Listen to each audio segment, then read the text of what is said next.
Prabhupada ki. ISKCON founder Acharya Jagadguru Seva, the whole world is Bhaktivedanta Swami Srila Prabhupada ki. Ya Vishnupada Paramhans Prabhupada Acharya Stotra Shri Srimati Divine Vaishnava Bhakti Siddhanta Sri Chakur Maharaj Prabhupada ki. Anant Koti Vaishnava Bin ki. Acharya Shri Haridas Thakur ki. Prem se kaho Shri Krishna Chaitanya Prabhu Nityananda Shri Advaita Gadadhar Shri Vasadi Gaur Bhaktivinoda ki. Shri Radha Radhika Raman ji ki. Shri Krishna Balaram ki. Jagannatha Baladev Subhadra Sudarshan ji ki. Shri Gaur Nitai ki. Lakshmi Narsimha Bhagavan ki. Prahlad Maharaj ki. Narsingh Chaturdashi Mahotsav ki. Nidai Gaur Premanande. All glories to the assembled devotees. All glories to the assembled devotees. All glories to the assembled devotees. All glories to Shri Guru and Gauranga. All glories to Srila Prabhupada ki jai. Om Namo Bhagavate Vasudevaya.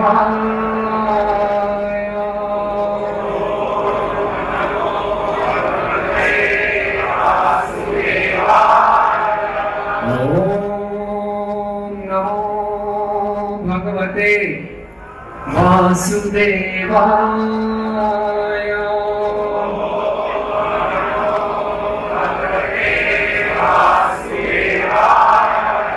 Om Namo Bhagavate Vasudevaya.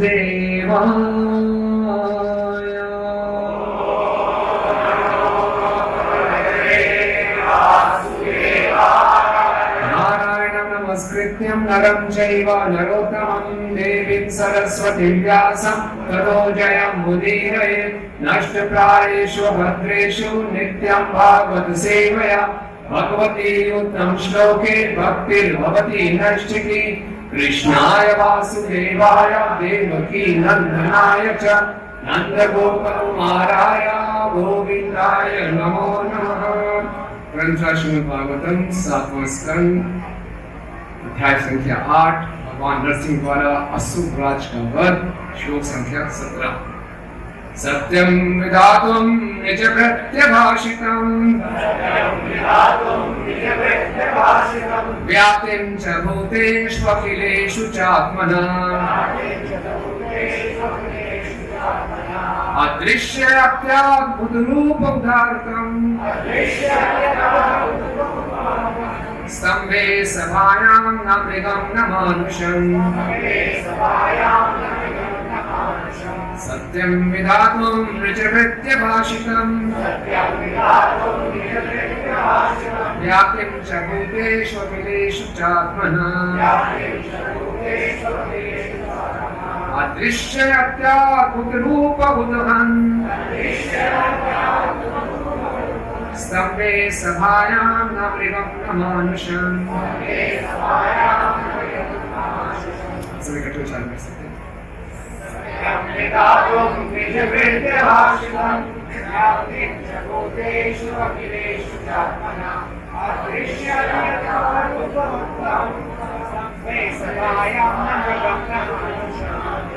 धन्यवाद। अनुवाद और तात्पर्य ऐसे भक्ति विधान स्वामी श्री प्रभुपाद जी के द्वारा श्री प्रभुपाद जी अपने दास प्रहलाद महाराज के वचनों को सिद्ध करने के लिए वे सत्य हैं, अर्थात ये सिद्ध करने के लिए कि परमेश्वर सर्वत्र उपस्थित है, यहाँ तक कि सभा भवन के खंभे के भीतर भी हैं। पूर्ण पुरुषोत्तम भगवान श्री हरि ने अपना अद्भुत रूप प्रकट किया।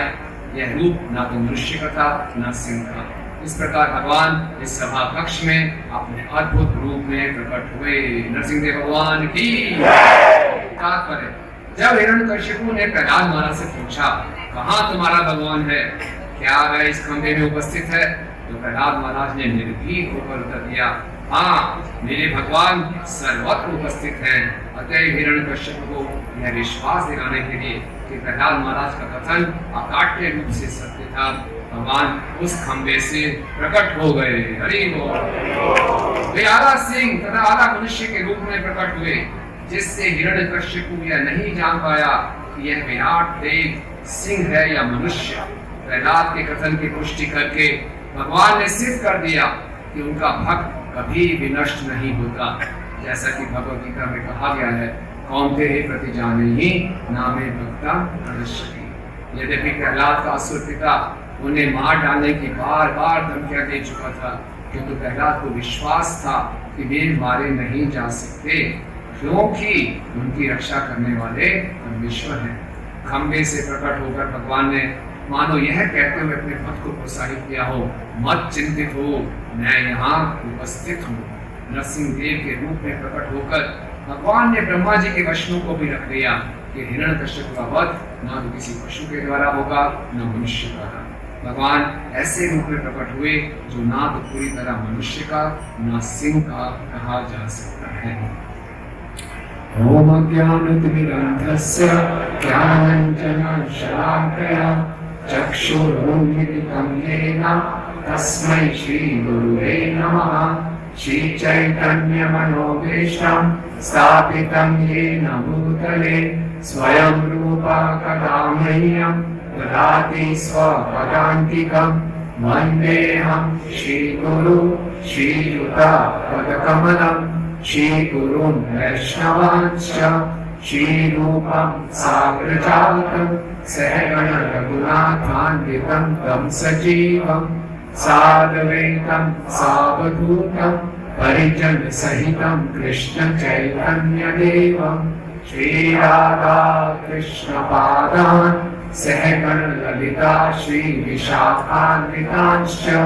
हे कृष्णा करुणा सिंधु दीनबन्धु जगत्पते गोपेश गोपिका कांत राधा कांत नमस्तुते।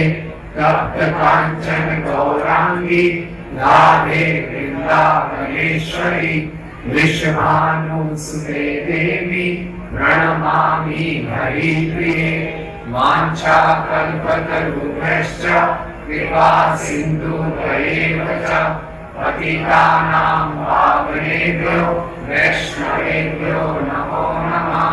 जय श्री कृष्ण चैतन्य प्रभु नित्यानंद श्री अद्वैत गदाधर श्रीवासादि गौर भक्तवृंद।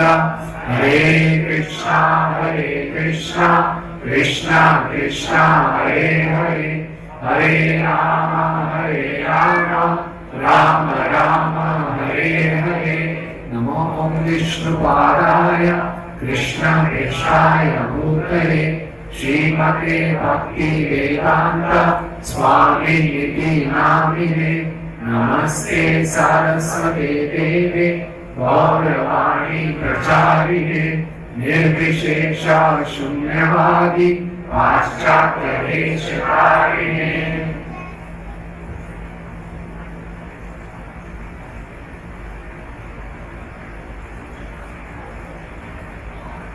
हरे कृष्णा। नरसिंहदेव भगवान की आप सबको से निवेदन है आगे आगे आ जाइए और कुछ लोग ऊपर भी आ सकते हैं, काफी लोग खड़े हैं स्टेज पे आ जाइए। यूटिलिटी का प्रिंसिपल खाली स्पेस पड़ा है, वहाँ लोग वहाँ खड़े हैं, आगे बैठ सकते हैं और सब अंदर आ जाइए। वैसे ही सबने फास्टिंग रखी ऊपर से खड़े हैं।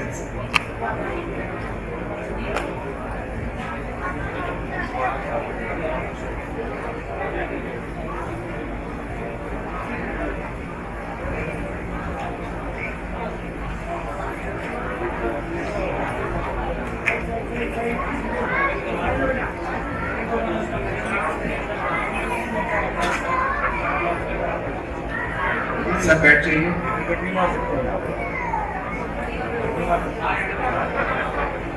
हरे कृष्णा।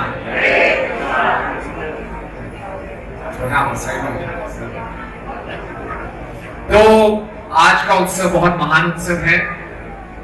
आज दिल्ली में भी नरसिंह भगवान प्रकट हुए हैं। इस तक के राष्ट्रपति आप से कितने लोग बैठे सुबह वहां पे? इस तक के राष्ट्रपति बहुत सुंदर विग्रह हैं लक्ष्मी नरसिंह देव और प्रहलाद महाराज के। कल शाम को उनका मिलन हुआ, आज सुबह उनकी प्राण प्रतिष्ठा भी हुई। सुबह एक छोटा सा अभिषेक हुआ था, अभी 4:30 बजे फिर से अभिषेक शुरू हुआ है। बहुत ही सुंदर और हम सब दिल्ली वासियों का बहुत बड़ा सौभाग्य है कि अब हमें मायापुर जाने की प्रतीक्षा नहीं करनी पड़ेगी भगवान नरसिंह देव के दर्शन करने के लिए। इस्कॉन में ही अपने नरसिंह भगवान है, हम उनसे प्रार्थना कर सकते हैं। लक्ष्मी नरसिंह देव भगवान की, प्रहलाद महाराज की। तो हम सब भक्तों के लिए ये उत्सव बहुत महत्वपूर्ण है। जिस प्रकार हम लोग गाड़ी का उपयोग करते हैं, कार चलाते हैं, तो हर लगभग 5-6 हजार किलोमीटर चलाने के बाद हमें सर्विसिंग करानी पड़ती है। क्यों कराते हैं सर्विसिंग? गाड़ी की इफेक्टिवनेस बढ़ जाए, एफिशिएंसी बढ़ जाए। उसी ढंग से हमारा जो मन है हमेशा दौड़ता रहता है और पता नहीं कितना दौड़ लगा लेता है, और दौड़ लगाते लगाते कितनी गंदी कितना कचरा इकट्ठा कर लेता है। तो ये उत्सव आते हैं, ये सर्विसिंग के समान है। उस समय हमारा मन जो है बिल्कुल साफ हो जाता है अगर इस उत्सव सही ढंग से मनाए, ताकि ये जो साधना रूपी हमारी गाड़ी है, ये देह रूपी हमारी जो गाड़ी है, इसकी इफेक्टिवनेस, उसकी एफिशिएंसी और बढ़ जाए। इसलिए उत्सव को बड़ी गंभीरता से लेना चाहिए। हम मनाते हैं उत्सव बहुत उत्साह से। उत्सव मनाने से क्या होता है कि हमें अपने जीवन को देखने का मौका मिलता है कि भगवान क्यों प्रकट हुए, भगवान अपने भक्तों से कितना प्रेम करते हैं। भगवान के उन्नत भक्त भगवान के लिए किसी भी हद तक जाने को तैयार हैं, भगवान भी अपने भक्तों के लिए किसी भी हद तक जाने को तैयार हैं। तो हमें बहुत प्रेरणा मिलती है। हो सकता है हम उस स्तर को प्राप्त ना भी कर पाए, लेकिन एक प्रेरणा प्राप्त होती है। इस भौतिक जगत में, इस कलयुग में भक्ति करते करते कई बार हम थक जाते हैं, परेशान हो जाते हैं। इतनी परेशानियां आती हैं, इतनी दिक्कतें आती हैं। आप में से कितने लोग यहाँ पे हैं जिनको लगता है कभी कोई भक्ति करने में दिक्कत आती है? कभी कभी दिक्कत आती है, हर एक क्षण दिक्कत लगता है कई बार। तो ऐसे में हम कई बार उत्साह खो बैठते हैं, लेकिन जब उत्सव आते हैं और भक्तों के चरित्र को पढ़ते हैं श्रीमद् भागवतम से, हमारा उत्साह बढ़ जाता है। जब प्रहलाद महाराज इतनी मुश्किलों में भगवान का स्मरण कर सकते हैं, तो मैं भी प्रयास कर सकता हूँ।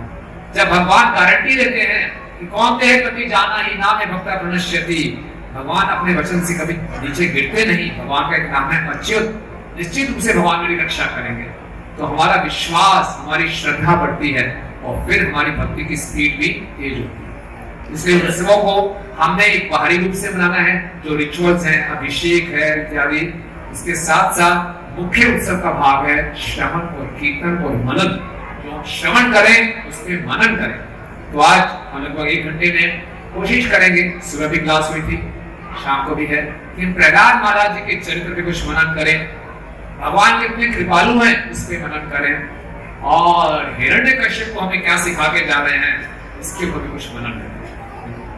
तो देखते हैं कि जो श्लोक है, सत्यम विधातुम नित्य भाषितम व्याप्तिम च भूतेषु अखिलेषु चात्मना अदृश्य अत्यद्भुत रूप उदामन स्तंभे सभायाम नापिगम नमामिषम्। प्रहलाद महाराज से बहुत दुखी हो गए थे हिरण्यकश्यप, परेशान हो गए थे। पूरा ब्रह्मांड हिरण्यकश्यप कृष्ण से कांपता था। जब वो भ्रिकुटी हिलाता था ऊपर के लोग कांप जाते थे। इंद्र चंद्र वरुण सब आके उसके पोछा लगाते थे, झाड़ू लगाते थे। इतना उसका रुतबा था, इतना उसका भय था। और उसका अपना ही पुत्र 5 वर्ष का बेटा उसकी बात नहीं मान रहा। इतना ईगो में ठेस पहुंचती होगी, आप सोचिए। असुरों का राजा, पूरे ब्रह्मांड को जिसने हिला दिया, उसका छोटा सा 5 साल का बेटा उसकी बात ही नहीं मान रहा। और उसको लगा, बोले तुम्हारे में हिम्मत कैसे हुई इतना साहस कहां से आया? कौन सा ऐसा व्यक्ति है जिसके बल पर तुम्हें इतनी शक्ति आ रही है? प्रहलाद महाराज ने बोला, जो शक्ति सबकी शक्ति का स्रोत है वो मेरी शक्ति का भी स्रोत है। जहां से तुम्हें शक्ति आ रही है वहां से मुझे भी शक्ति आ रही है। कहाँ है वो? कौन है वो? विष्णु। बोले विष्णु तो हमारा खानदानी दुश्मन है। बोले विष्णु दुश्मन नहीं है, तुम बहुत बड़े मूर्ख हो। तुम्हारा असली शत्रु विष्णु नहीं है, तुम्हारा असली शत्रु है तुम्हारी अनियंत्रित इंद्रियाएं और मन। बहुत महत्वपूर्ण संदेश है। वहां प्रहलाद महाराज बोले कि मूर्खता से हम मान लेते ये शत्रु है, ये शत्रु है। वास्तव में कोई किसी का शत्रु नहीं है। हमारा सबसे बड़ा शत्रु है हमारा अनियंत्रित मन और हमारी अनियंत्रित इंद्रिय। इसका उदाहरण हिरण्यकश्यप है। इतनी तपस्या करने के बाद, इतना कुछ प्राप्त करने के बाद भी वो संतुष्ट नहीं है। अच्छा, तू मुझे उपदेश देगा, मेरे जैसे व्यक्ति को उपदेश देगा? इतनी हिम्मत? अभी तेरा सर काटता हूँ। बिल्कुल भी ध्यान नहीं हुआ। बोले देखता हूँ तुम्हारा भगवान तुम्हारी रक्षा करता है कि नहीं करता है। बोले देख लीजिए, कहाँ है तुम्हारा भगवान? कण में है। जोर से ऐसा कण में है, क्या इस खंबे में भी है? बिल्कुल है। हमारे आचार्य लोग कहते हैं कि भगवान इतने आतुर थे कि देखते हैं कि प्रहलाद महाराज किस खंबे में इशारा करेंगे, तो मुझे इस खंबे में आना ही पड़ेगा। तो भगवान एकदम चौकन्ने हो गए, किस खंड में बताया? बोले इस खंबे में है। बोले इस खंबे में है। हिरण्यकश्यप इतना क्रोध में अपने सिंहासन से उठा और जोर से अपनी मुष्टि से प्रहार किया। मुष्टि से प्रहार किया, खंबा टूट गया। इतना बलशाली था हिरण्यकश्यप, हम मारेंगे हमारा हाथ टूट जाएगा। खंबा टूट गया। खंबा टूटा, इतना जोर से ऐसी आवाज निकली, हम आवाज सारे मिलके भी नहीं निकाल सकते हैं। एक शेर की जो दहाड़ होती है उसको आप करोड़ों करोड़ गुणा कर दें, इतनी जोर की आवाज निकली कि पूरा ब्रह्मांड हिल गया। ब्रह्मा जी को लगा कोई प्रलय हो गई, सारे देवों के लोग हिल गए। और इतनी आवाज सुनने के बाद जितने वहां असुर थे उनका हृदय फट गया कि क्या होने वाला है। और जब भगवान का अद्भुत रूप देखा, स्तंभे सभायाम न मृगम न मानुषम, ये कैसा अद्भुत रूप है, ना मनुष्य है ना पशु है, ये कौन है? और फिर समझ गया कि निश्चित रूप से विष्णु है जो मेरी हत्या करने आया है। और फिर हिरण्यकश्यप ने खूब युद्ध किया। भगवान के अवतार होने का मुख्य उद्देश्य प्रहलाद को आनंद भी देना है और कुछ अपनी अंतरंग इच्छा भी पूरी करनी है। वैकुंठ में भगवान लक्ष्मी जी के साथ हैं। भगवान किससे युद्ध करें? लक्ष्मी जी सेवा करती रहती हैं, सारे पार्षद चामर करते रहते हैं, सब गुणगान करते रहते हैं। भगवान की इच्छा ही कहीं अपने बल का उपयोग करूं, बल दिखाऊं, ही नहीं। क्या करें? तुम्हें लीला रची ऐसे कि उनके जो 2 द्वारपाल हैं, जय विजय को श्राप मिला, वो नीचे जाए, महान असुर बने, जिससे मैं कुछ फाइटिंग, कुछ वीर रस का आस्वादन कर सकूं। और फिर लड़ाई शुरू होती है। ये समय लड़ाई का ही चल रहा है यहाँ, क्योंकि पूरे ना दिन हुआ ना रात हुआ है, तो लगभग 1 घंटा लड़ते रहे भगवान। और कई बारी ऐसा लगता था कि हिरण्यकशिपु जीत जाएंगे, देवतागण को लाइव दर्शन कर रहे हैं ऊपर से, सब खड़े हो गए। और जब देखता था कि हिरण्यकशिपु हावी हो रहा है, सब हो ये तो बहुत भारी पड़ गया, भगवान को भी हरा देगा, तो आप मुझे ले लेने से जो जाके पकड़ते थे, छोड़ देते थे, पकड़ते थे, छोड़ देते थे। जब समय पूरा आ गया, बिल्कुल डस्क हो गई, 7:24 हो गए, तो भगवान हिरण्यकशिपु के सिंहासन पे बैठे। हिरण्यकशिपु बहुत उछल रहा था, उसको पकड़ा, अपनी गोदी में बैठाया और अपने तव कर कमल वरे नाथ अमृत श्रृंगार कालिका हिरण्यकशिपु दानुवेन्द्र केशवधृता नरहरि रूपा जय जगदीश हरे, जय जगदीश हरे, जय जगदीश हरे। इस सृष्टि का पहला ऑपरेशन बिना एनेस्थीसिया के, केवल नाखूनों से, कोई कैंची, कोई और कोई औजार यूज नहीं किया, फाड़ दिया, फाड़ दिया। और इतना गुस्सा था नरसिंह भगवान को, उसकी इंटेस्टाइन्स बाहर निकाल ली, आंतें बाहर निकाल के लपेट लिया, आंतों का हार बना लिया। और क्या करे, वो सारा छूटा चीड़ फाड़ कर दिया एकदम हिरण्यकशिपु को। और क्या कर, इतना क्रोध, इसने मेरे प्रिय भक्त प्रहलाद को इतना तंग किया। भगवान का गुस्सा असीमित, भगवान हर चीज में असीमित है, जो गुस्सा में वो अपना असीमित होगा। ये भगवान का प्रेम है अपने भक्त के लिए। नरसिंहदेव भगवान की। तो भगवान ने इस लीला से सत्यम विधात को निजकृत्य भाषण, अपने भक्तों की वाणी को सत्य साबित किया। सबसे पहले किसकी बात को सत्य साबित किया? यहाँ है तो है। और किसी वाणी को सत्य साबित किया? ब्रह्मा जी को। कौन सी वाणी थी? ब्रह्मा जी का वचन था कि ना मनुष्य, ना पशु, ना दिन में, ना रात में, ना आकाश में, ना जमीन पे, ना किसी हथियार से ऐसे किया। और किसकी वाणी को सत्य साबित किया? 4 कुमारों की वाणी को सत्य साबित किया। उन्होंने क्या बोला था? 3 जन्म लेने पड़ेंगे असुर के रूप। और किसकी वाणी को सत्य साबित किया? नारद जी की। नारद जी ने क्या वचन दिया था? यादव को वचन दिया था तुम्हारे बच्चे की हमेशा रक्षा होगी, इसके वचन को साबित किया। और किसकी वाणी को सत्य साबित किया? इंद्र की। यस, इंद्र ने क्या बोला था?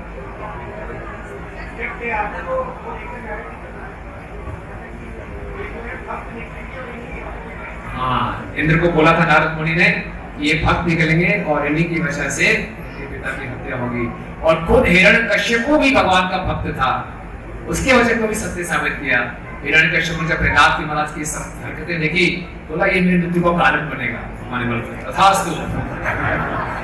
उसके वचन को भी सत्य साबित किया। तो भगवान देखिए लीला से इतना अलग अलग कंट्राडिक्शंस हैं, सबको साबित कर दिया। प्रभुपाद जी कहते हैं बल जीत भगवान के काम को बहुत मुश्किल बना देते हैं। हम लोग जाके मंदिर में लगा प्रार्थनाएं करते हैं, प्रभुपाद उदाहरण देते हैं लेक्चर में, एक चोर जाएगा भगवान के पास, भगवान बहुत दिन हो गई तो बढ़िया हाथ में लगा, कुछ चोरी नहीं हुई, भगवान उसको आइडिया देते हैं वो खाली पड़ी है, चले जाओ, वहां चला जाएगा।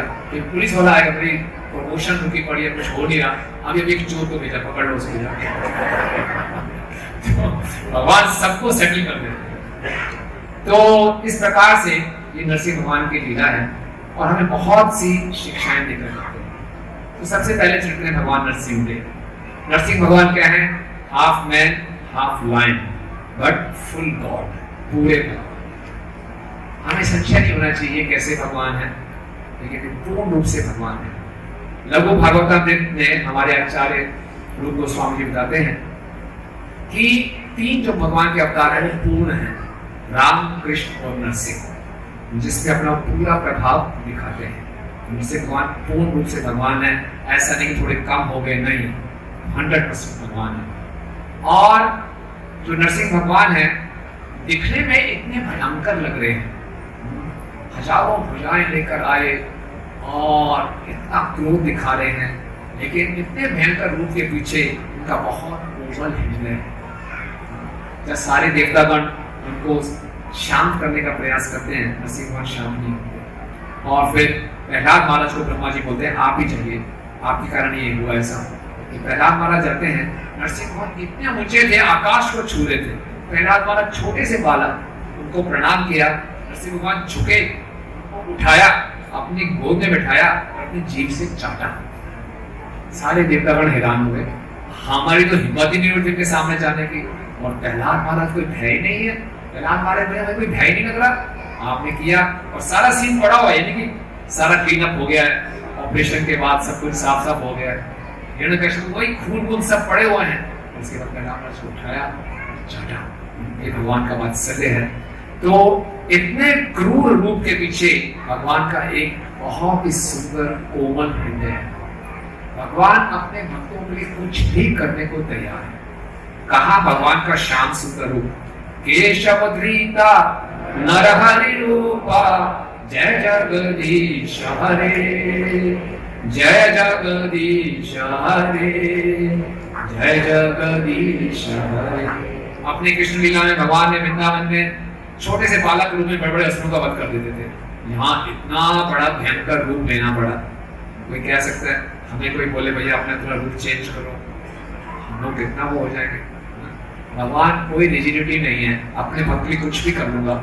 हम लोग अपने ओपिनियन से कई बार इतने अटैच हो जाते हैं, नहीं मेरा मत ही ठीक है। अपने मत को लेकर कितनी लड़ाई झगड़े हो जाते हैं घर घर में, भाई भाइयों में, भक्तों में। नहीं जी हमारा मत ठीक है, हमारी बात मानी जाए, हमारी बात मानी जाए, तो हम खंबे की तरह सीधे हो जाते हैं, हम तो अपनी जगह से हिलेंगे। भगवान ने खंबा फाड़ दिया, खंबे को फाड़ो, फ्लेक्सिबल हो। भगवान दिखा रहे हैं जैसे मैं अपने भक्तों के लिए फ्लेक्सिबल हूं, सरल भी हूं और तरल भी, कुछ भी करने को तैयार हूं। इसी प्रकार से भक्तों को भी भगवान के लिए सरल भी रहना चाहिए और तरल भी रहना चाहिए।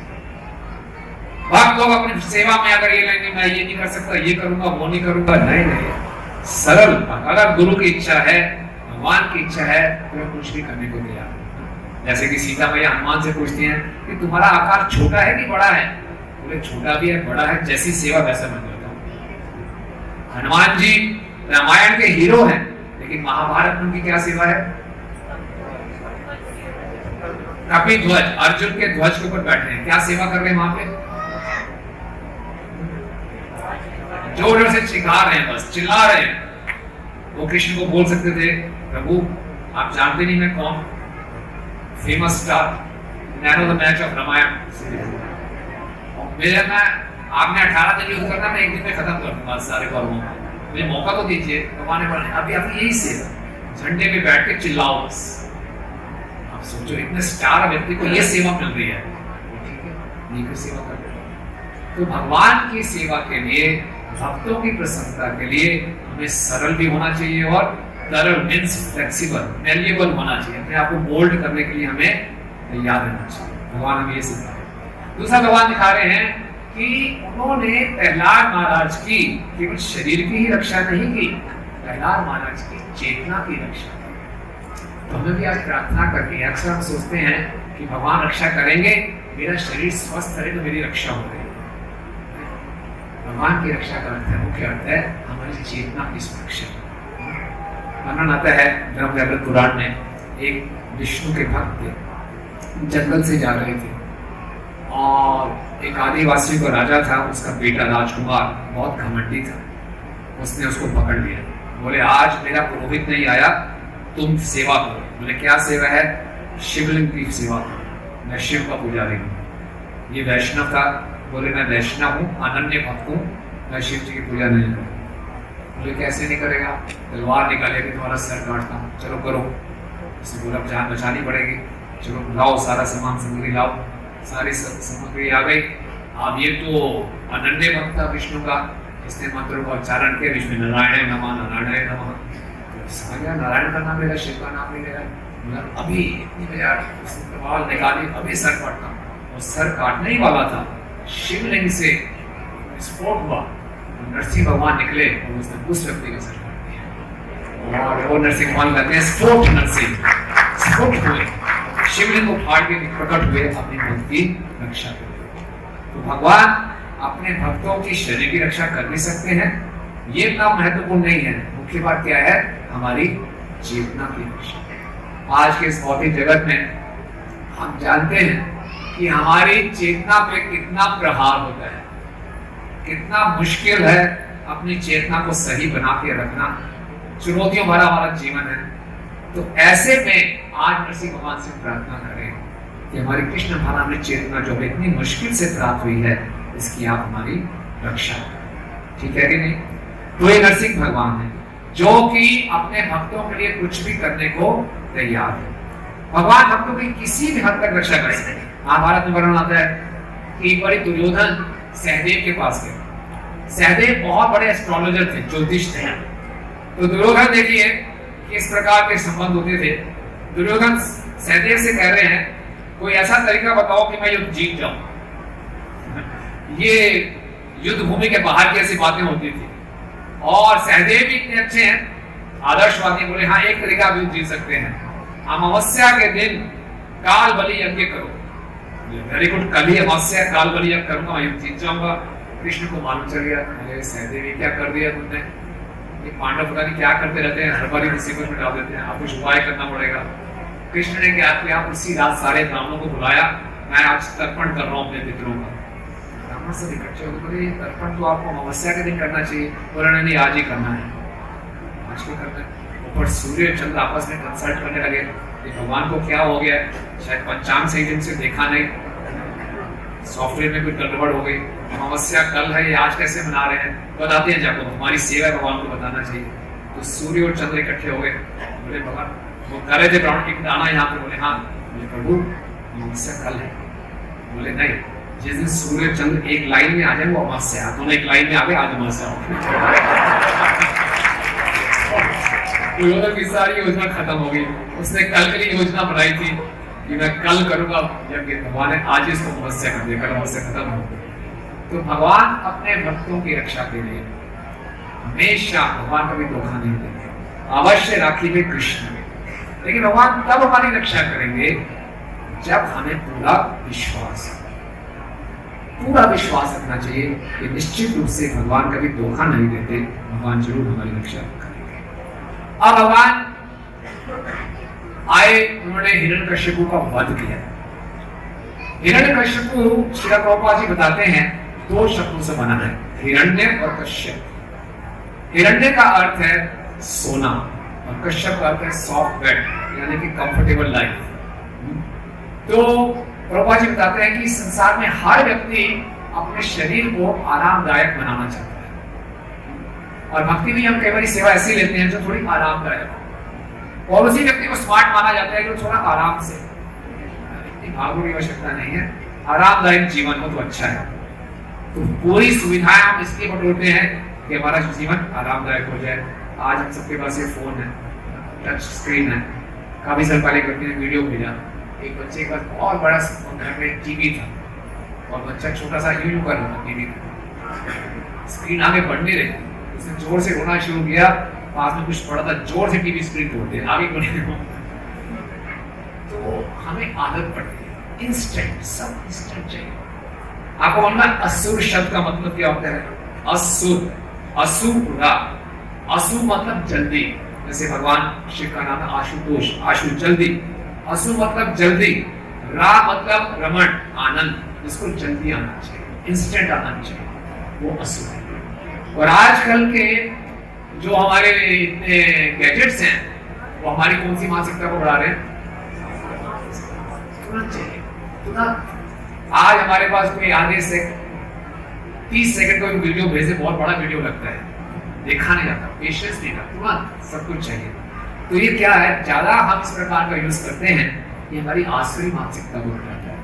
ये हमारे अंदर एक नियंता, कि मैं नियंता हूं, मैं भोगता हूं, इस वृत्ति को बढ़ाता है।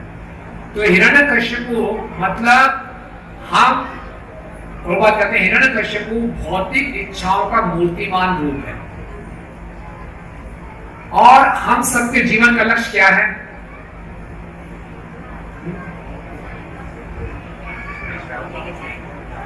क्या जीवन का लक्ष्य है?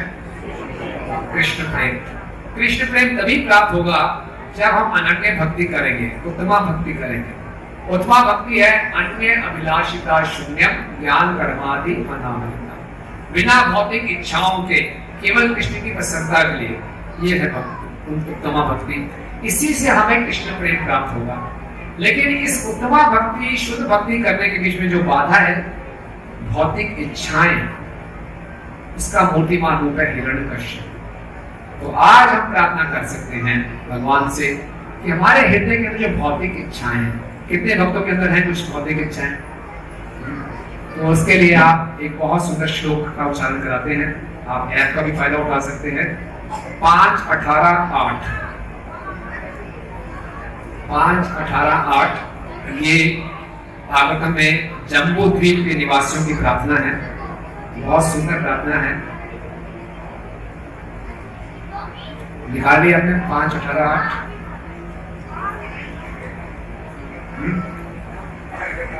सबका हो गया कि काफी लोग, कितने लोगों के पास है? 5-18-8 आ गया। अगर नहीं है तो मेरे पीछे पीछे बोले, मैं एक शब्द करके बोलूंगा। ओम नमो भगवते नरसिंहाय नमः तेजस तेजसे आविर्भाव वज्रनख वज्रध्वंष्ट कर्माशयान रंधया रंधया तमोग्रास ग्रास ओम स्वाहा अभयम अभयम आत्मने भूयिष्ठा ओम क्षौरा। क्या कह रहे हैं कि ओम नमः भगवते नरसिंहाय, उस नरसिंह भगवान को मेरा प्रणाम है। नमः तेजः तेजसे आविर्भाव, वो जो तेजः तेजसे सभी शक्तियों की शक्ति है, कृपया करके वो प्रकट हो। आविर्भाव वज्रनखा वज्रदृष्टा, जिनके नाखून वज्र के समान है, जिनके दांत भी वज्र के समान है। कर्म आशयान, इस वज्र के नाखूनों से क्या करो? जब हमारे हृदय में कर्म करके भोगने की इच्छा है, उसको क्या करो? रंधया रंधया, उसको बिल्कुल खत्म कर दो। तमहा ग्रस ग्रसा, जो हमारे हृदय में अंधकार है, इसको पूर्ण रूप से दूर कर दो। फिर ओम स्वाहा, आपको मैं ये अर्पण करता हूँ। फिर अभयम अभयम, हमें अभय प्रदान करो, अभय प्रदान करो। अभयम अभयम आत्मनि, हमारे मन में जो भय है वो दूर करो। भूयिष्ठा, कृपया करके आप प्रकट हो। ओम क्षौरम, क्षौरम है नरसिंह भगवान की पूजा में जो बीज मंत्र है। इस प्रकार से आज हमें प्रार्थना करें कि भगवान अपने वज्ररूपी नखुनों से हमारे हृदय को फाड़े और हमारे अंदर गंदी गंदी वासनाएं हैं, काम क्रोध लोभ इत्यादि, इसको बाहर निकालें। और हमारे हृदय में जब ये अनर्थ हमें छोड़ने को कोई बोलता है तो हमें डर लगता है, हमें लगता है जो हमारे अनर्थ है ये अर्थ है। अगर आप हमसे भौतिक इच्छाएं छुड़वा लोगे प्रभु जी, पहले ही आपने प्यार से छुड़वा दिया, और क्या छुड़वाओगे? कुछ तो छोड़ दो हमारे लिए भी, थोड़ा वो तो भोग करने दो।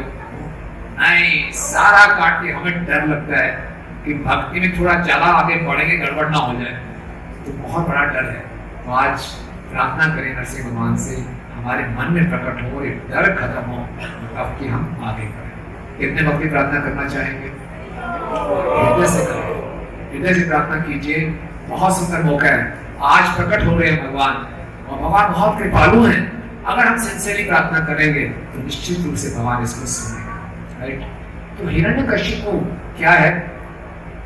वर्णन आता है शास्त्रों में, भगवत भक्ति हीनस्य जाति शास्त्र जप तप अप्राणनैव देहस्य मंडनम लोकरंजनम। हिरण्यकशिपु के पास बहुत योग्यताएं थी, बहुत तपस्वी था, बहुत बड़ा पंडित था, लेकिन क्या था? भगवत भक्ति हीनस्य, भगवत भक्ति नहीं थी। जिसके अंदर भक्ति नहीं है उसके अंदर चाहे जितने मर्जी भौतिक गुण हो जाएं, वो किसके समान है? अप्राणनैव देहस्य मंडनम लोकरंजनम। कहीं कई बार ऐसा होता है किसी व्यक्ति की मृत्यु हो जाती है, उस शव के ऊपर लोग बढ़िया बढ़िया शॉल चढ़ाते हैं, अच्छे अच्छे कपड़े डालते हैं और आभूषण रख देते हैं, इसका कुछ फायदा नहीं। एक शव को जितना मर्जी सजा लो, शव शव रहेगा। इसी ढंग से बिना भक्ति के जितने भी भौतिक गुण हैं वो किसके समान है? एक मृत शरीर को सजाने के समान। हिरण्यकशिपु बहुत बड़ा पंडित था। भागवत के 7वें स्कंद में उसके जो बड़े छोटे भाई हिरण्याक्ष का वध हुआ, तो उसने अपनी भाभी को, अपने भतीजों को बड़ी अच्छी शिक्षा दी। पूरा भगवत गीता का 2nd चैप्टर सुना दिया उसने कि आप शरीर नहीं आत्मा हो, और बड़े अच्छी स्टोरी सुनाई। एक राजा था सूर्यज्ञ, उसका देहांत हो गया, उसकी पत्नियां उसको जाने नहीं दे रही थी, फिर यमराज एक बच्चे बन के आए, बहुत सी शिक्षा दी, बस पूरा सांख्य योग समझाया। फिर कहेगा वाह, बनाता भी श्री हिरण्यकशिपु वाच, उसको पढ़ के बहुत अच्छा लेक्चर दे सकते कहीं पे भी, फिलॉसफी बहुत बढ़िया। जब सारा वो शांत हो गए, फिर उसने अपने अस्त्रों को बुलाया, बोले आप देवताओं की ऐसी तैसी कर दो, मैं तपस्या करने जा रहा हूँ, यज्ञ बंद कराओ, गायों की हत्या करो, ब्राह्मणों की हत्या करो, सारी फिलॉसफी बोली। तो आखिरी मानसिकता क्या है? बोलेंगे मीठी मीठी बातें, लेकिन अपने आचरण में नहीं रहा। प्रीचिंग मतलब केवल लेक्चर देना नहीं है, प्रीचिंग का मतलब है अपने आचरण से सिखाना। जो हम भागवतम पढ़ते हैं, सुनते हैं, बोलते हैं, उसका मुख्य उद्देश्य है इसको अपने जीवन में उतारना। हम यहाँ प्रभुपाद जी के इस आंदोलन में आए हैं अपने दिव्य चरित्र को बनाने के लिए, अपने वास्तविक स्वभाव को जागृत करने के लिए। हम बोल गए हैं कि हमारा कृष्ण के साथ संबंध है, तो बोलना तो बड़ी बड़ी बातें तो पॉलिटिशियन भी बोलते हैं और बहुत तालियां भी बजती हैं, बहुत फॉलोअर भी हैं, लेकिन हम भक्तों को क्या प्रयास करना चाहिए? इस फिलॉसफी को अपने जीवन में उतारने का प्रयास करें। फिलॉसफी हमारी उच्चतम है, लेकिन फिलॉसफी से भी ऊंची बात क्या है? इसका प्रैक्टिकल एप्लीकेशन। जितना हम फिलॉसफी को अपने जीवन में उतारने का प्रयास करेंगे, उतना हमारे में वास्तविक विनम्रता विकसित होगी। आप में से कितने भक्त लोग ध्यान पूर्वक जप करने का प्रयास करते हैं? ध्यान पूर्वक जप करने के प्रयास के बाद कितने भक्त लोग ध्यान पूर्वक जप कर पाते हैं? बहुत कम कर पाते हैं, मुश्किल होती है। तो इतना प्रयास करने के बाद भी हमें लगता है ध्यान पूर्वक जप नहीं कर रहे, इससे क्या आती है? विनम्रता। फिर हम भक्तों की और भगवान की कृपा पर निर्भर होते हैं। तो मेरे प्रयासों से ध्यान पूर्वक जप नहीं हो रहा, ये प्रभुपाद गुरु महाराज भक्तों कृपा करें मैं कर पाऊं, ये विनम्रता है। तब हम कृपा की भीख मांगते हैं। अगर हम फिलॉसफी को अप्लाई करने का प्रयास ही नहीं करेंगे, तो हमारा हृदय हिरण्यकश्यप की तरह कठोर हो जाएगा। कई बार होते हैं भक्त लोग आपस में बात करते हैं, पहले मालूम चलता था किसी की मृत्यु होगी तो बड़ा दुख होता था, अब मालूम चलता किसी की मृत्यु हुई, शरीर थोड़ी महात्मा है। किसी को समझाने के लिए फिलॉसफी को चिंता कर रहे हो, शरीर नहीं आत्मा। तो हमारे अंदर किसी के प्रति संवेदनशीलता, किसी के दुखों को समझने की वो सेंसिटिविटी चली जाती है। हम सोचते हैं बहुत कुछ श्लोक लोग आ गया, सब फिलॉसफी बोलो बस, तो हृदय बहुत कठोर हो जाता है। कठोर हृदय में भगवान नहीं आता। भगवान माखन चोर है। हमारा हृदय कैसे होना चाहिए? माखन से ज्यादा कोमल होना चाहिए। कैसे बनेगा? जो हम सुनते हैं, बोलते हैं, पढ़ते हैं, उसको मनन करें और अपने जीवन में उतारने का प्रयास करें। नहीं तो हिरण्यकश्यप की तरह हृदय कठोर।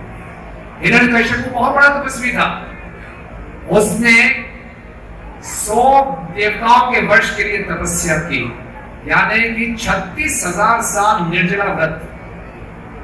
31 मई को निर्जला एकादशी आएगी, बुरी हालत हो जाती है हमारी। देखते हैं कितना टेम्परेचर है, अभी एकादशी पालन का समय क्या है। एक साल ऐसा होता है एकादशी पालन का समय 10 बजे आया, बुरी हालत हो गई, कैसे होगा? तो इतनी बुरी हालत होती है एक दिन रखने के लिए। 36,000 साल निर्जला, और वो अपने देवता और असुरों को बोल के जा रहा था। फिलॉसफी देखो उसकी कैसी है, मैं ब्रह्मा जी से अमरता मांगूंगा, अगर मैं तपस्या करते करते मर भी गया तब भी कोई दिक्कत नहीं है, अगले जन्म में फिर से तपस्या कंटिन्यू करूंगा। इतना विश्वास था कि अगला जन्म भी होता है। फिलॉसफी क्लियर है, एक प्रैक्टिकल एप्लीकेशन नहीं है। और तपस्वी था वो, ऐसी तपस्या की चींटियों ने पूरा शरीर खा लिया। ब्रह्मा जी आए, धुआं निकलना शुरू हो गया, ऊपर के लोगों में धुआं निकल रहा है, आग लग गई, कहां से आया, सब देखकर परेशान हो गए। ब्रह्मा जी इधर है, चींटियों को पहाड़ दिखाई दिया और ये हुआ, डुडुरी से पानी छिड़का, बहुत सुंदर देह उसका प्रकट हो गया और फिर उसने तरह तरह के वर मांगे। तो भगवत भक्ति हीन से जाति शास्त्र जपा तपा सब बेकार, जितने भी गुण है सब जीरो के समान है। प्रभु क्या बात है इसके आगे क्या लगा दो, एक, तो एक क्या है, हरे कृष्णा कृष्णा कृष्णा हरे हरे, हरे राम राम राम हरे हरे। एक बनाएंगे, 10 बनेगा, 100 बनेगा, 1000 बनेंगे, 10,000, 1 लाख, 10 लाख। इस प्रकार से जितनी हमारी योग्यताएं हैं वो सब कृष्ण के। हिरण्यकश्यप को ये बात समझ में नहीं आ रही थी, इसलिए उसका सारा जितने भी जीरो इकट्ठे कर ले, अंतिम रिजल्ट क्या है, बिग जीरो। प्रहलाद महाराज, प्रहलाद महाराज का नाम क्या है, प्रहलाद। प्रहलाद गाय ने, प्रहलाद का मतलब क्या होता है, आनंद। प्रहलाद मतलब प्रकट रूपेण आह्लाद, जो कि बड़ा विशेष उनके पास दिव्य आनंद है। प्रहलाद को आह्लाद देने आए, लेकिन जो ऑलरेडी आनंद में है उसको और आनंद बढ़ाने आए हैं भगवान नरसिंह। प्रहलाद महाराज कहते हैं कि मुझे कृष्ण ग्रह ग्रहित हूं, मेरे को ग्रह चिपक गया है। कौन सा, कृष्ण का ग्रह चिपक गया है। वो हमेशा कृष्ण के दर्शन करते रहते थे। कभी उनको लगता था कि भगवान का सुंदर हाथ कर कमल उनके सर पे है तो मुस्कुराते थे। कभी लगता था भगवान छोड़ के जा रहे हैं तो रोना शुरू करते थे। जब हिरण्यकश्यप उनको मनवाने का प्रयास करता था, बड़े बड़े दिग्गजों को भेजता था। दिग्गज जो कि दिशाओं को संभालने वाले बड़े बड़े हाथी हैं, उनको भेजता था, इस छोटे से बालक को अपने पैर के नीचे रोक दो। तो प्रहलाद महाराज को हाथी दिखाई नहीं देते थे, उसको लगता था बहुत सुंदर अवसर है कृष्ण का स्मरण करने के लिए। अग्नि में झोंकता था, उसको लगता था अग्नि तो विष्णु का मुख है, विष्णु का स्मरण करते थे। समुद्र में बैठता था, बोले समुद्र की पुत्री लक्ष्मी है, ये तो मेरे मामा जी हैं, तो नाना जी। तो इस प्रकार से वो हमेशा ही कृष्ण का स्मरण करते थे, तो कुछ समस्या नहीं होती थी। पुराणों में वर्णन आता है, महाविपत्ति, श्लोक बहुत सुंदर श्लोक है, महाविपत्ति या स्मरे मधुसूदना विपत्ति तस्य संपत्ति यह महाशंकर। महाविपत्ति के समय अगर कोई मधुसूदन का स्मरण करता है, उसकी विपत्ति उसकी संपत्ति बन जाती है, तो भगवान शंकर कहते हैं। तो जो जब विपत्ति आती है हमारे ऊपर, तो भगवान की तरफ से एक सिग्नल है कि जल्दी से और तीव्रता से मेरी शरण ग्रहण करो। प्रहलाद महाराज के ऊपर इतनी विपत्ति आई, हम कल्पना भी नहीं कर सकते। भागवतम हमें क्या सिखाता है, प्रहलाद महाराज महाजन है, 12 महाजनों में से। भागवतम हमें प्रेम का संदेश देता है, और महाजन हमें सिखाते हैं जीवन की हर परिस्थिति में हम कृष्ण को प्रेम कर सकते हैं। हमारा मन भक्ति ना करने के हजारों बहाने दे सकता है। अभी थोड़ा बिजनेस धीमा चल रहा है, बिजनेस तेज चल रहा है, मंदा चल रहा है, नौकरी नहीं मिल रही है, घर में लड़ाई है, ये है वो है, कितने ही हम बहाने लगा सकते हैं। लेकिन आप देखेंगे हमारे हर एक बहाने के लिए भागवतों में कथा है। जानने नहीं देंगे आपको, बताओ केस है आपका, केस स्टडी भागवतम में, और दिखा रहे हैं कि हर केस स्टडी से मालूम चलता है कि वो कृष्ण को प्राप्त कर सकते हैं। भक्ति में इतनी शक्ति है, केवल हमारी दृढ़ता की कमी है। तो एक उत्सव आते हैं हमारी दृढ़ता को बढ़ाने के लिए, हमारे उत्साह को बढ़ाने के लिए। प्रभुपाद जी तात्पर्य में लिखते हैं, हमारा जीवन समस्याओं से घिरा हुआ है। इन समस्याओं भरे जीवन में हमने अपने मन और बुद्धि को इतना तीव्र रखना है कि समस्या भरे जीवन में अपने जीवन के लक्ष्य को पहचान सके। समझे आप? किसको समझ में नहीं आया? समस्याओं से भरे जीवन में हम समस्याओं में उलझ जाते हैं, ये बिल पे करना है, ये ईएमआई भरना है, ये करना है, ये करना है, अर्जेंट अर्जेंट अर्जेंट, इंपॉर्टेंट भूल गए। तो अपने बुद्धि को इतना स्वस्थ रखना है कि हालांकि अर्जेंट इश्यूज आते रहेंगे, लेकिन अपने इंपॉर्टेंट बात क्या है, ध्यान पूर्वक जप करना, हरे कृष्णा कृष्णा कृष्णा हरे हरे, हरे राम राम राम हरे। अगर इसका हम ध्यान रखेंगे तो बड़ी सी बड़ी समस्या भी आएगी। जैसे प्रहलाद महाराज को कोई फर्क नहीं पड़ा, हमें भी फर्क नहीं पड़ेगा। ये केवल विश्वास की बात है। भक्ति सिद्धांत स्वामी ठाकुर महाराज बताते हैं, जो हर समय हरिनाम का जप करता रहता है, उसकी स्थिति ऐसे हो जाती है जैसे भगवान श्री कृष्ण उसको अपनी गोद में उठा लेते हैं। क्या चाहिए? आप कहेंगे नहीं, हम तो बड़े बच्चे, हम छोटे बच्चे थोड़ी हैं, हम तो ये हैं वो हैं, हमें गोद में नहीं बैठना। ठीक है, मतलब सरेंडर मीन्स पीसफुल लाइफ।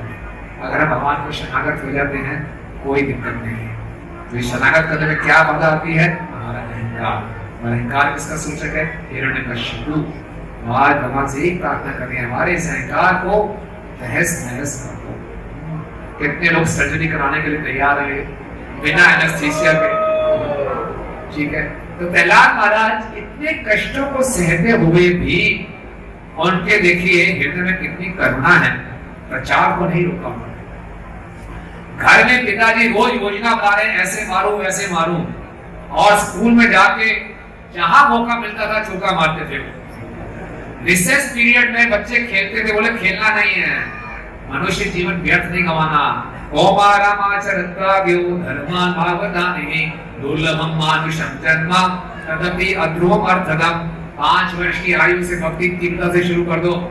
हमें लगता है जल्दी क्या है, इतना जल्दी पीछे मत पड़ो प्रभु जी, थोड़ा रिलैक्स रिलैक्स प्रभु, ठंड रखिए थोड़ी सी, इतना पीछे मत पड़िए, बहुत टाइम पड़ा है अभी। नहीं, जल्दी जल्दी से जल्दी। जो लोग 16 वाला नहीं करते, उनको 16 वाला के स्तर पे आना चाहिए, दीक्षा के लिए तैयारी करनी चाहिए। जो दीक्षित हो चुके हैं उनको और तीव्रता से शुद्धता से भक्ति करने का प्रयास करना है। पता नहीं तदपि अध्रुवम, काफी जीवन हाथ से निकल जाए। प्रहलाद महाराज बताते हैं 100 वर्ष का जीवन है। मान लिया आपकी आयु 100 वर्ष है, हमारी आयु। पहले 20 वर्ष खेलने कूदने में, जॉब सेटल करने में, ढूंढने में लगा गया। 20 वर्ष ऐसे निकल गए। आखिरी के 20 वर्ष बीमारियों में, ब्लड शुगर, ब्लड प्रेशर, ये वो सब। आप पहले के 20 वर्ष गए, आखिरी के 20 वर्ष गए। कितने बच गए? 60 वर्ष। इसमें 50% तो खाना, सोना, बच्चा पैदा करना इसमें लग गए। कितने रह गए? 30 वर्ष। उसमें इतनी रिश्तेदारियां और सबसे बड़ा दिल्ली का ट्रैफिक जाम, खत्म, पूरा जीवन खत्म। आप में से कितने लोग यहाँ हैं जो 50 से ऊपर है? कैसा लगता है रसिक मन को? लगता है 50 के होंगे? नहीं, अभी तो पास आउट हुए। कुछ साल पहले हमारे कॉलेज के एल्यूमिनाई मीटिंग थी, बोले 26वीं एल्यूमिनाई मीटिंग, इतने बूढ़े हो गए, विश्वास ही नहीं होता इतनी जल्दी से समय निकल गया। ऐसे नहीं, इसीलिए डाले नाम भक्ति को प्रहलाद महाराज बता रहे हैं, सेंस ऑफ अर्जेंसी रखना चाहिए। तदपि अध्रुवम अर्थदम, इस शरीर को अर्थदम, इस मनुष्य जीवन को जो बहुत दुर्लभ है, इससे हम सही भक्ति करके अपने जीवन के लक्ष्य को प्राप्त करें। और हमारी शक्ति कहाँ वेस्ट होती है? हम इस संसार के सुख को बटोरने में लगे रहते हैं। सुख को कैसे डील करना है? प्रहलाद महाराज बता रहे हैं, सुख इंद्रिकम देत्यम देह योगेन देहिना सर्वत्र लभ्यते एतान यथा दुःखम अयत्नता। बोले हे दैत्य पुत्रों, आपको नहीं, अपने स्कूल मेट्स को कह रहे हैं, आप सबको वक्त है। बोले हे दैत्य पुत्रों, जिस प्रकार से बिना बुलाए दुख आ जाता है, उसी प्रकार बिना बुलाए सुख भी आ जाएगा। इसके लिए प्रयास नहीं, प्रयास किसके लिए करना है? इस जगत से निकलने के लिए, ये जेल रूपी जगत से बाहर निकलने का प्रयास करना है। इस जेल में कंफर्टेबल रहने का प्रयास करना मूर्खता है। ये प्रहलाद महाराज बता रहे हैं। तो इस प्रकार से प्रहलाद महाराज, हिरण्यकश्यप, नरसिंह भगवान से हम बहुत कुछ सीख सकते हैं। बहुत सुंदर सुंदर प्रार्थनाएं हैं। प्रहलाद महाराज और नारद मुनि का बहुत सुंदर गुरु शिष्य का संबंध है। प्रहलाद महाराज ने गुरु के दर्शन से पहले भगवान के दर्शन कर लिए। आप सोचिए, गुरु के दर्शन नहीं किए उन्होंने, बाद में किए, उससे पहले भगवान के दर्शन हुए। वो हमेशा ऐलान में, हमेशा आनंद में क्यों रहते थे?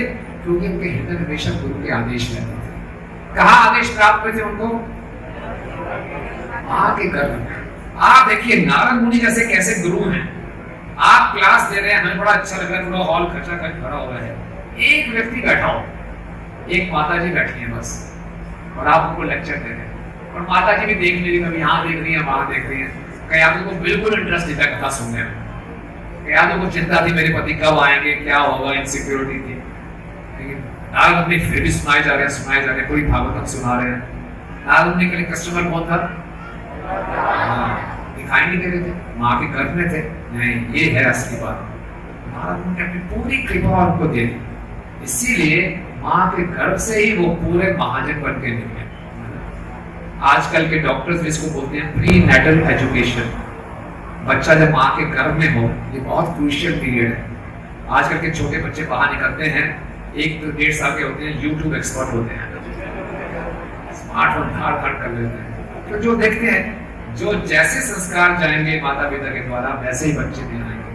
तो प्रहलाद महाराज ने को नारद मुनि की विशेष कृपा प्राप्त हुई। इतने अच्छा उन्होंने ज्ञान दिया, इतना कन्विक्शन। क्यों? भागवतम को सही ढंग से सुना। गुरु के साथ संबंध वाणी का है, देखा नहीं था नारद मुनि को। नारद मुनि से रेगुलर काउंसलिंग नहीं ली थी, फोन करते थे, गुरुदेव पिताजी तंग कर रहे हैं, मैं क्या करूं। इतना क्लैरिटी आ गया माइंड में, इतना ध्यान पूर्वक उनका संदेश सुना।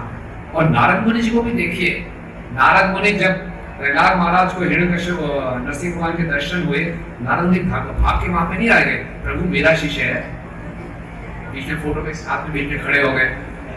बड़ा मोमेंट है कि भगवान के दर्शन हो रहे हैं, मैंने शिक्षा दी थी, खड़ा हो मैं भी नहीं, बैकग्राउंड में सारा क्रेडिट शिष्य को। वो पूरा 7वां स्कंद की शुरुआत ही नारद मुनि अपने शिष्य का गुणगान कर रहे हैं।